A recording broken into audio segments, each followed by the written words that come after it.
We are calling all history buffs to come along on a journey with us. It is the Edmonton Historic Festival and doors open July 6th to the 13th. We actually have our president here with us to talk about everything that's going on. First of all, introduce where we are today. Today we are at the Edmonton Power Historical Foundation. They were founded in 1989, and they house a lot of bits of telephone and power history for Edmonton. So this is just one of the sites you can check out. Can you tell me more about the festival and what can people experience? So we're the Edmonton District Historical Society. So we have a whole bunch of events around Edmonton and around outside of Edmonton. This year we have just a wide variety of walking tours, horse-drawn carriage tours, different events and talks. So there's just a wealth of stuff to do. What are you hoping people will take away from a festival like this? What do you want them to learn? There's so much to Edmonton history, and as a younger city, sometimes we don't appreciate that very much. So really just taking the time to learn about how we got to where we are today. There's so many interesting quirks and stories throughout the city that just build us up into what we became as a place. And how important is it to keep Edmonton's history alive within the younger generation? Because a lot of families are coming out to these events, right? Oh, so important. I mean, it gives so much context to where they live and what's going on. And especially when you come to places like this where there's hands-on things to do, it just sticks in your mind so much more and helps you appreciate it so much more. Oh, for sure. Kelsey, thank you so much for joining us this morning. Really important to come down and physically play with some of the coolest things that you've ever seen. A piece of history right here in this building. Head on over to their website for more information. We're taking a step back in time, part of the Historic Festival and doors open. And today, we're actually at the Edmonton Telephone Historical Centre in Kalmar. I'm joined by Gary. Good morning, Gary. Hi, Kim. Let's take a step back to 1879. What is this? This is a telegraph. This is what they had before telephones. We communicated just with a key and a Morse code, so dots and dashes is how they communicated. Really cool. I like physically that I can actually use it myself here. Absolutely, I like yes. the sound. Let's head on over to the other side. From the telegraph, we went to the telephone and the switchboard. So we'll get you to be the operator. Absolutely. And I'll give you this. Yes. If you could take, put your fingers on number 1 here, I'll make a call. Okay. Now you plug that into number 6, where it's ringing.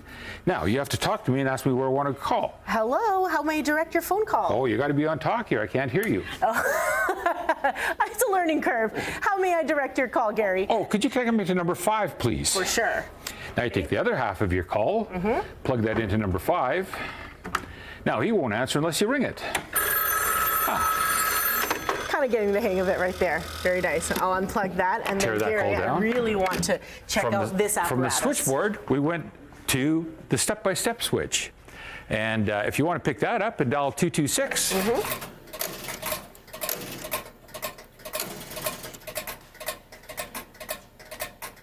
Hello. Hello. It worked. It works.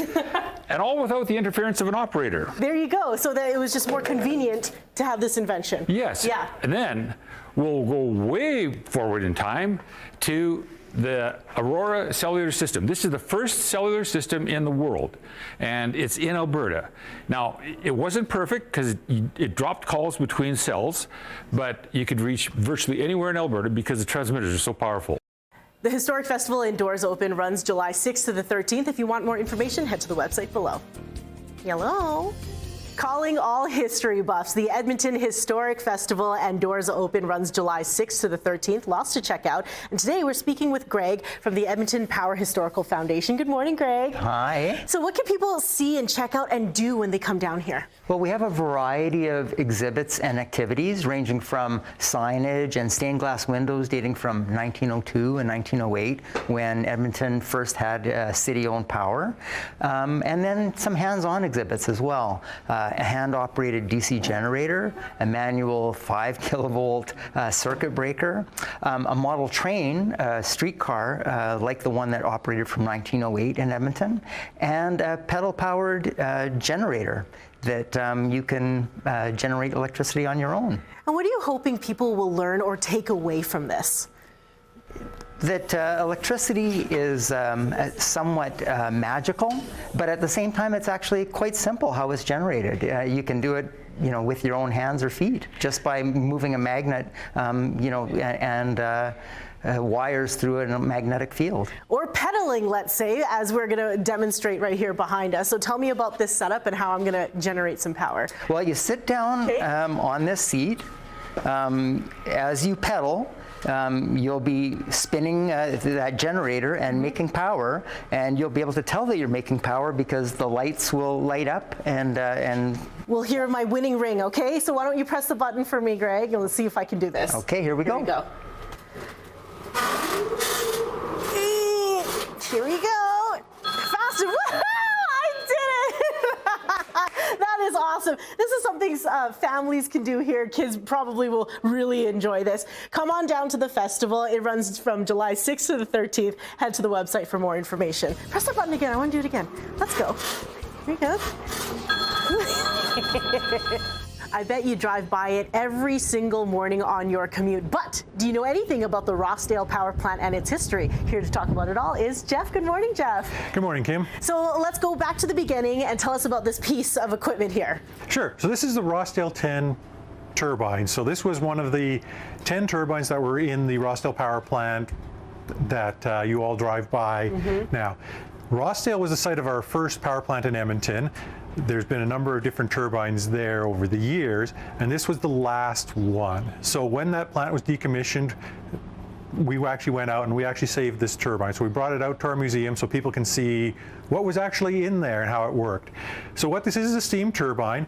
We had a series of boilers at Rossdale, and those boilers would produce steam that would then come to this turbine. And through these blades you see here, the steam would actually come in and would actually turn this turbine. So that steam produced both by coal originally and then by natural gas later on. And if we come down to this end here, you can see that the first section, which was high pressure steam, had very small blades. When we come to this end, this is our low pressure section, we had much bigger blades. So these big blades would catch more steam even though it had lower pressure and turn our shaft, which then turned our generator for that. The Rossdale plant produced all the power for the city of Edmonton for many years until the 70s, when we started to get interconnected with other areas. So Rossdale being a key part of Edmonton, and these generators were a key piece of that history. Very cool. Jeff, thank you so much for that Thank brief you. history, a little Cole's notes on the power plant, on Rossdale power plant. Hey, you have to come down and see this. This is a huge in-person. It's all part of the Edmonton Historic Festival, and doors open. That's from July 6th to the 13th. Go to the website for more info.